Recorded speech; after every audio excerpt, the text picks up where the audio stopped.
Hi friends, இன்றைக்கி மத்தி மீன் வாங்கிட்டு வந்திருக்கு. அதை ஆஞ்சிட்டு நல்ல தண்ணியில் போட்டிருக்கேன். அது எப்படி வருதுன்னு பார்க்கலாம்.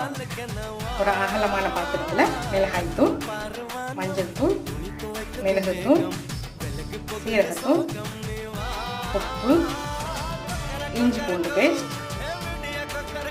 தக்காளி பேஸ்ட், இந்த மசாலாவெல்லாம் ஒன்று கலந்துட்டேன். மீனை அள்ளி போட்டு நல்லா கட்டன்னு மிக்ஸ் பண்ணி எடுத்துக்கலாம்.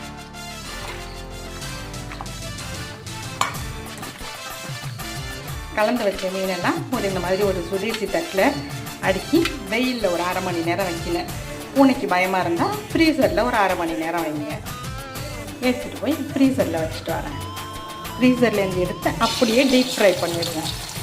மத்தி மீனை மட்டும் டீப் ஃப்ரை பண்ணால் தான் டேஸ்ட்டாக இருக்கும். மொறுண்டு மத்தி மீன் ரெடி. பிடிச்சிருந்தா நீங்கள்